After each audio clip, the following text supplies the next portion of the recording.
What is up, guys? Welcome back to the channel, guys. We got ancient Rome in 20 minutes. Somebody told me to check this video out, and we doing that. Trying to post a little bit, at least one video a day for you guys. You know, for this channel, ancient Rome. I don't know too much about ancient Rome, but we finna learn it. Y'all follow your boy on Instagram, Twitter. I got a Patreon, doing movie, TV show reaction, and movie, TV show reactions and music. So if you got some music suggestions, you can send that to your boy as well. But ancient Rome in 20 minutes. Let's see what we can learn in 20 minutes. It might be more than what I've learned in school. Here are the letters the Romans gave us. And here are the countries whose languages derive from Latin. Today they cover half the world. As for the ancient Romans, the boundaries of their state encompassed their entire civilization. The Roman peace, or Pax Romana, serves as the first example of globalization. Pax Romana, Macedonia, Spania, Gallia. Let's take a walk across 12 centuries of the Roman history. And yes, those numerals are also a Roman legacy. 20 minutes. Roman numerals. What is Rome? A city on 7 hills, capital of Italy. But that is today. And 2,000 years ago, there it is. Another 1,000 years ago, there. A tiny tribal settlement of the Latins by the river Tiber. How did this manage to conquer the world? First, it was lucky with its neighbors. To the north, the Etruscans of modern Tuscany, a mysterious people whose language has never been fully deciphered. To the south, Greek colonies. These peoples all traded with each other. It was at the crossroads of their trade routes that Rome appeared. From the very start, Rome has been an open city, a safe haven for outcasts, murderers, runaway slaves. Rome offered migrants a unique opportunity to become fully fledged citizens. This will make Rome the largest metropolitan city of the ancient world. So runaway slaves will even go to Rome to be free? That's crazy. I thought everybody was enslaved back in those times. The Romans themselves believed they were descendants of refugees from the Middle East who had survived the Trojan War. Romulus and Remus were the great-grandchildren of the Trojan hero Aeneas. Nursed by an Italian she-wolf, the brothers quarreled where to site the future world capital. Romulus killed Remus, gave his name to the city, and became its first ruler. As legend has it, there were 7 kings, each of which enjoyed a lengthy reign and left some beneficial legacy. A calendar, a sewer system, or the Capitolium, a temple to the senior god Jupiter. Much of what the Romans later became famous for, aqueducts, bridges, perhaps even the gladiatorial games, were borrowed from the Etruscans. This people had invented the Latin alphabet by adapting the Greek letters for their own needs. It's not surprising that their last kings were Etruscan. Rome borrowed her military and government organization from them, while maintaining her stern, patriarchal simplicity. In 509, Rome was shaken by a sex scandal. The son of King Tarquin the Proud raped the chaste Lucretia. Tarquin was expelled, making him the last king of Rome. Wow. They beheaded him for that? The Romans decided to prevent any such concentration of power ever again. From 509 onwards, they elected 2 consuls to serve a year apiece, instead of a monarch. The consuls were controlled by the Senate. This consisted of 300 fathers, patres in Latin, hence the term patricians. Those not so lucky to be born into the right families joined the plebs. Even if they were as rich as patricians, they were not entitled to take up positions in the state. It is in the 200-year struggle for these rights that the Republic, literally meaning public thing, will be formed. The plebeians would make up the backbone of the army, and to have their own way, they would threaten the fledgling state with emigration to a neighboring hill. Each time, the scared patricians caved in, introducing, for instance, the special position of a representative, or tribune of the plebeians. These had the right to veto any decisions of the consuls. I forbid of you. One of the main achievements of the struggle was the publication of the first written laws. By 287 BC, the plebeians had achieved complete equality of rights with the patricians. The unity of Rome found its best expression in the formula Senatus Populusque Romanus, the Senate and the Roman people, which still adorns the manhole covers in Rome. Oh, wow. That's very interesting. Dang, I need to check out a video of Rome to see. Still adorns the manhole covers in Rome. Expansion of Rome. In 390 BC, the history of Rome could have come to an end. The city was unexpectedly taken by the Gauls. The guard dogs had sensed no danger, for which they would be crucified every year since. Dang, they crucified dogs? Protectors of the Capitoline Hill fortress instead, saving Rome from complete destruction. The shaken Romans conducted a military reform. The Roman legion was divided into manipuli, making it more mobile in battle. The Roman army spent the next 100 years in constant wars. Instead of simply imposing a tribute on the conquered, the Romans would enter into a treaty of alliance with them, and the loyal allies supply Rome with a never-ending stream of recruits. Thanks to this, the Roman legions were able to stand their ground in battle with the most efficient fighting force of the time, the all-conquering Macedonian phalanx, led by Pyrrhus, a relative of Alexander the Great.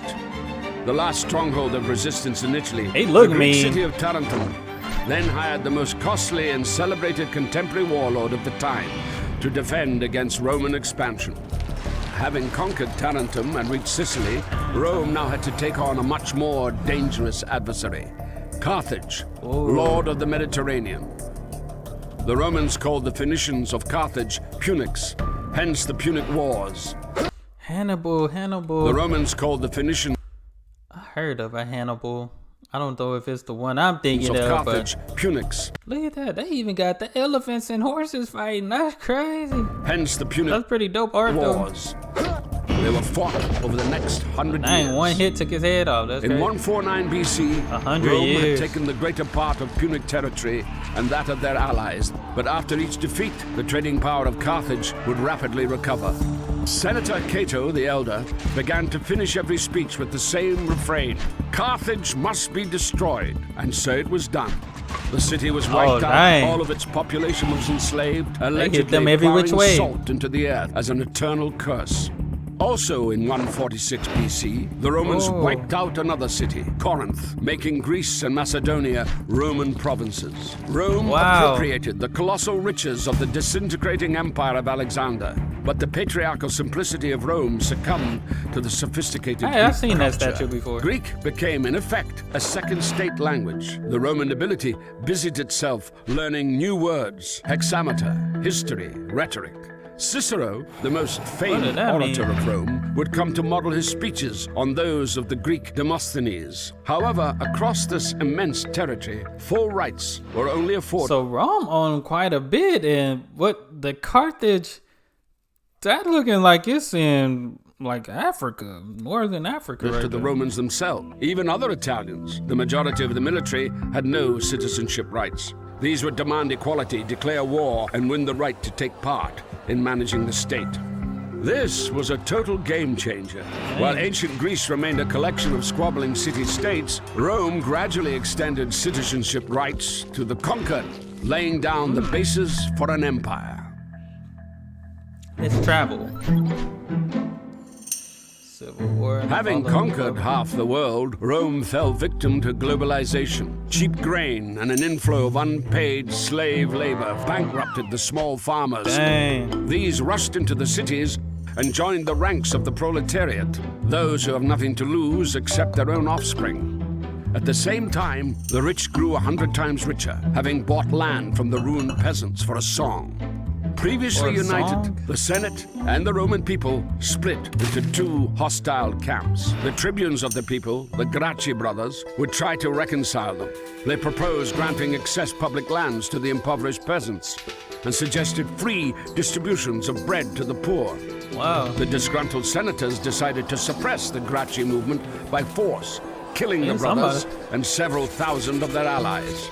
That's crazy. It seemed like they were trying to do something good. You killed them because they wanted to help the poor. Force, killing the brothers and several thousand of their allies. Dang. Rome was gripped by civil wars. They would have been like, Social mobility for the proletariat was offered by Gaius Marius, a popular general. He began enrolling the proletariat into the army with a promise of a grant of land at the end of service. This would make the legions personally devoted to their generals. Promised them some land. In 49 BC, two outstanding generals fought over Rome.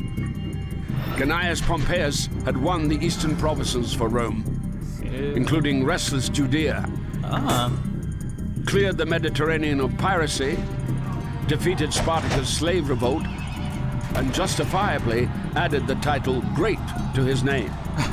Gaius Julius Caesar had conquered Gaul. Nowadays, they would call it genocide. He butchered 1 million Gauls and enslaved as many more. He went on to defeat the Germans and then invaded Britain. According to the law, a general had to dismiss his legions before returning to Rome, and in return have his moment of glory, a triumphal entry into the capital to the applause of the citizens. Caesar performed a hitherto unseen maneuver. He refused to submit to the Senate, and having crossed the Italian border, the river Rubicon, marched his legions to Rome. It would take him several years to defeat Pompey the Great and his other rivals, pitting Roman legions against each other. In the process, Caesar annexed new territories and gave Cleopatra the Egyptian throne. My guy was taking stuff and like, here, you can have this. It was just, you know, this is probably why people was rocking with him. After a romantic cruise along the Nile, Cleopatra, she would give birth to Caesarion, or Little Caesar. Little Caesar. On his return, Caesar would add Imperator, or Emperor, to his name, title originally meaning Victorious Commander, and gain control of all political positions: consul, tribune of the people, and dictator. Rumors spread that Caesar wanted to declare himself king. Conspiracy was brewing in the Senate, and Caesar was assassinated. They said, hold up, I know what you did. Now you taking it too far trying to be king, Caesar. Declared himself Come king. on now. Conspiracy was brewing in the Senate, and Caesar was assassinated. Dang. Caesar left his wealth, quite unexpectedly for all concerned, to his grandnephew, 19-year-old Gaius Octavius. The nephew? This Octavian immediately joined in the power struggle. In 31 BC, he defeated his last rival, the warlord Mark Antony, who likewise had an affair with Cleopatra. The lovers would take their own lives. Crazy. Octavian was left sole ruler of a vast territory. The aged Augustus. Julius Caesar ruled for 4 years.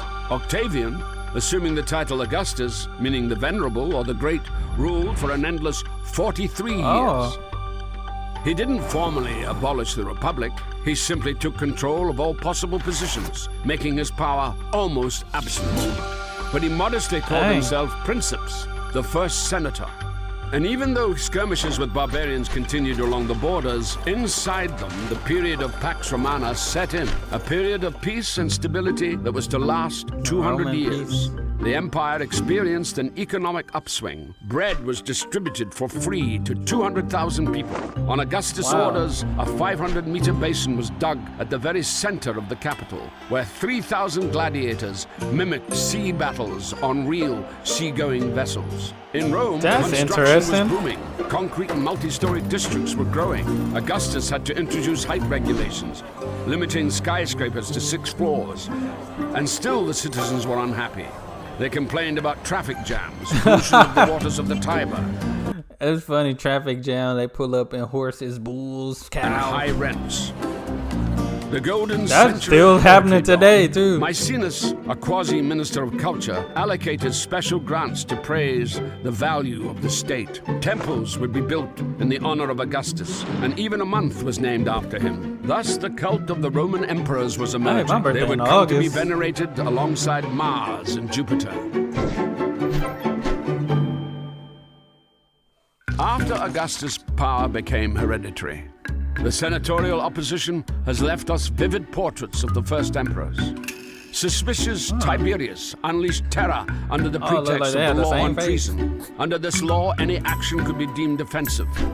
It was enough not to sufficiently praise the emperor or pay at a brothel with coins bearing his portrait. In distant Judea, a preacher refusing to worship the emperor as God was crucified. Caligula wanted to make his horse a consul. A scholar and gourmet, Claudius, was too occupied with feasting and the reforming of the alphabet to keep an eye on court intrigue. One of his wives, Messalina, was giving women of easy virtue a run for their money in the brothels. And the other, Agrippina, poisoned Claudius with mushrooms to enthrone a son from another marriage. Oh my gosh. Nero, believing that he was aboard born actor, not an emperor, would later kill his own mother, and then allegedly the So she didn't kill the daddy, and he didn't kill her. That's crazy. Born actor, not an emperor, would later kill his own mother, and then allegedly the apostles Peter and Paul. Then he again, allegedly, set fire to Rome, so as to read the verses on the... That is crazy. This man, he different. Another marriage, Nero. Nero, believing that he was a born actor, not an emperor, would later kill his own mother, and then allegedly the apostles Peter and Paul. Then he again, allegedly, set fire to Rome, so as to read the verses on the fall of Troy during the blaze. He would accuse the first Christians of arson, and initiated their persecution.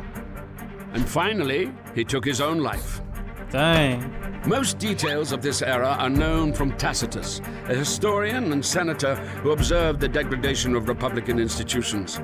Fate of the empire was now decided not so much by the Senate as by the Praetorian Guards, the emperor's personal security force, created back in the times of Augustus. These suffocated Tiberius with a cushion, slayed Caligula by the sword, and hailed Claudius emperor. In all fairness, at the same time, the empire grew, expanding into new territories. Roman legions conquered part of Britain, where they founded a town called Londinium. Provinces were given a transparent taxation system, so they took over, and the non-Roman nobility began to enter the Senate en masse. A grandchild of an Italian peasant, Vespasian Flavius, So you telling me Rome controlled all? This was all of Rome? That is crazy. That's why, yeah, we definitely didn't learn this. Become the founder of the next dynasty. Vespasian and Titus, suppressing the uprising in Judea, committed genocide, again according to modern day, not Roman standards, and reduced the Temple of Jerusalem to nothing but the Wailing Wall. Wow. On a lighter note, Vespasian had a jolly good Roman predisposition. He taxed the collectors of urine at the public toilets. Money doesn't smell. And Titus, the destroyer of Jerusalem, would nevertheless obtain the title of Merciful. After a splendid triumph, he opened the Colosseum for the people. Titus would be called the love and consolation of humankind. Titus. And after such festivities had depleted the public treasury, Vesuvius destroyed Pompeii, plague devastated half Italy, and Titus became a god.